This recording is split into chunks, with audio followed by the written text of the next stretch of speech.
Sim. E você conhece gente que está lá nesse momento, E né? eu fui Então, uma das primeiras pessoas aqui no Brasil a denunciar, né? Eu fiz um vídeo, acredito que um dia antes, que eu fiz um vídeo denunciando sobre o colapso da saúde em Cuba. E foi esse colapso que levou o povo a se jogar pra rua.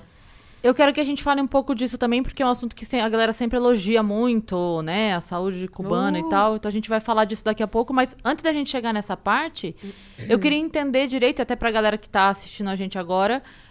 Você morou lá criança, adolescente? Como é que foi? Você nasceu lá? Eu nasci em Cuba e morei até os 12 anos. Tá, e morava seu pai, sua mãe, todo mundo? Sim, Tá. minha família. Tá. E uma parte que sempre morou fora, né? Eu tenho família em todo que é canto do mundo, assim, Espanha, Venezuela, Estados Unidos, assim, Por parte de mãe e de pai? mãe e de pai. E Nossa. essa galera que saiu fugida também, já morava fora? Como é que é? Eles saíram fugidos há muito tempo atrás. Lá nos anos 60, tem uma tia que saiu bem no comecinho, que foi uma das sortudas da família, né? Que aí conseguiu fazer toda a vida dela na Espanha.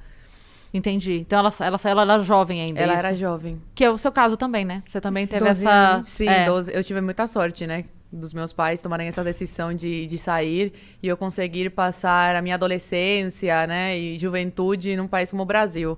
Cheio de oportunidades e muito mais do que Cuba, né? Como foi, assim, esse momento para eles tomarem essa decisão? Cara, que meu pai, ele é engenheiro em telecomunicações e eletrônica. E ele era o chefe de ETEXA. ETEXA é rede de telefonia, quem cuidava da telefonia. E da internet, que na época era completamente proibido. Meu pai, nessa época, tinha acesso. Pra você ver o cargo que ele ocupava. Ele tinha acesso à internet? Ele tinha. Ele cuidava do acesso da internet da cúpula, né? E dos turistas. Turistas não, mas pessoas que vinham de outros países para conferências, essas coisas, reuniões com a cúpula do governo. E aí, quando você chega nesse patamar assim muito alto no trabalho, você precisa virar do Partido Comunista de Cuba, você tem que entrar. E aí começaram a sondar meu pai, jogaram na parede e falaram, olha, você tem que entrar pro Partido Comunista de Cuba, está na hora, que não sei o quê. E aí meu pai como que ficou enrolando, não podia falar um não direto, senão perdia o emprego e ainda ia ser perseguido, ele e toda a família. Então ele entrou em contato com a prima dele, brasileira, e ela fez uma carta oficial convidando ele para vir pro Brasil. Foi em 2005 isso, imagina, é muito mais complicado do que é agora para sair de Cuba. E aí, deu tudo certo, a carta deu certo, meu pai deixou minha mãe grávida, da minha irmã do meio, me deixou com 5 anos, e veio pro Brasil. Aí, era para ele ficar 3 meses de visita, ele não contou para ninguém que ia ficar, obviamente, só a família sabia. Ficou 3 meses e aí ficou ilegal, até completar 1 ano, que ele falou, olha, eu tenho que fazer alguma coisa, tenho que pegar os documentos, né, a documentação, para conseguir começar a papelada para trazer a minha mulher. Uma pausa. Enquanto isso, vocês lá, já que ele tinha Sim. saído meio fugido, como é que foi pra vocês lá? Rolou alguma coisa Não, de... nada. Tá. Nada. Não aconteceu nada. Aí, só que assim, ela não podia entrar no país. Se entrasse, ela seria preso. Então, não podia entrar. Agora, E não vocês sei, não se atualmente. falavam?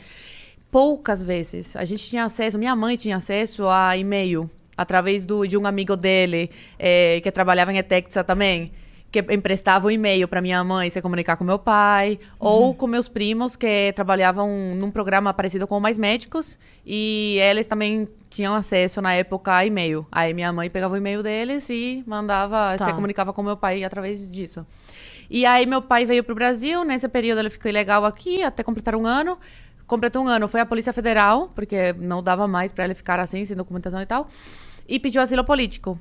Aí ele ficou aqui como exilado político. Depois de quase 4 anos, ele conseguiu tirar minha mãe de Cuba.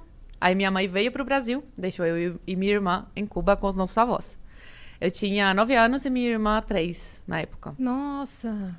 E aí minha mãe veio pra cá, reencontrou meu pai, e nesse período, minha mãe engravidou da minha irmã caçula, que eu falo que é o presente das nossas vidas.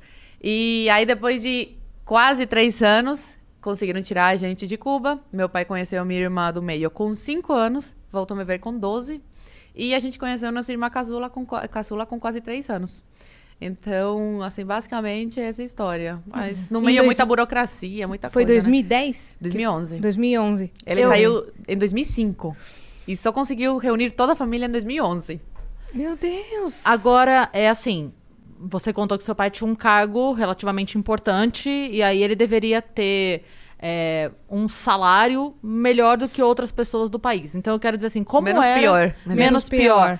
Então é por isso que eu quero perguntar, assim, mesmo sendo menos pior, como era a vida de vocês? Como foi essa infância?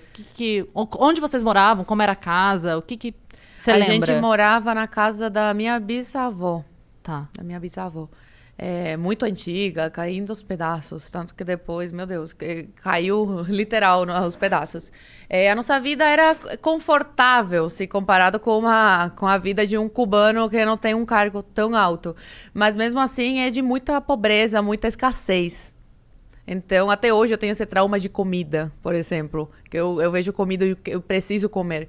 Porque uma coisa que faz muita falta no dia a dia do cubano, mesmo você tendo um pouco mais de dinheiro que o cubano comum, porque, sei lá, você tem família fora e eles mandam dólares, você não consegue adquirir alimentos.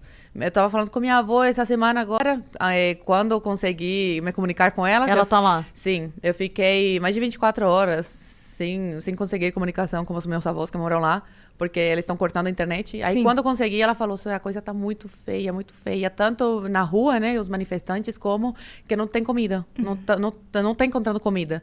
Aí, eu e meu pai, a gente mandou dinheiro, mas de nada adianta o dinheiro, porque não tem da onde tirar, não tem. Cuba colapsou. Ela não consegue sair de lá? Ela não quer? Ela tem cidadania espanhola. E meu avô também. Eles conseguem sair. Só que assim, meu avô, ele já teve uma época da vida que foi comunista. E ele mora na mesma casa desde que nasceu, há 70 anos. Então, ele é muito apegado às coisas dele. Ele fala que ele quer morrer lá. Então, minha avó não pode sair e deixar meu avô sozinho. Entendeu? Sim, porque os filhos não estão mais em Cuba. Minha mãe está no Brasil, o irmão da minha mãe está nos Estados Unidos. E então, minha avó fica lá pra ficar com ele, né? Pra fazer companhia. A vida inteira casados, né? Não vai abandonar. Então, eles têm, na verdade, uma ligação com toda a vida, toda a história deles que é muito tá complicado pra gente, né? De imensidade, assim. Uma nova realidade tão diferente, né? Porque meu avô, quando veio aqui, ele estranhou muito a realidade do Brasil. Ele já veio pra cá? Ele já veio, a gente já trouxe. E ele ficou como, assim? Não, assim, quando a gente levou numa churrascaria, por exemplo, gente, foi a primeira vez na vida que ele foi numa churrascaria. Na época, ele tinha 60 e poucos anos. Meu Deus. Ele ficava chocado com tudo, mas também ficou chocado com como você tem que trabalhar aqui. Né? Em Cuba, as pessoas trabalham o mínimo, assim, porque a vida é miserável. Então, por mais que você trabalhe, você vai ter uma vida miserável. Então, tem gente que foda-se, eu não vou trabalhar. Entendeu? Porque trabalhando ou não faz diferença. Exatamente. Por isso que eu falo que se eu morasse em Cuba, cara, eu ia ser uma vagabunda. Porque eu não ia fazer nada da minha vida. Eu não ia querer fazer faculdade, nada.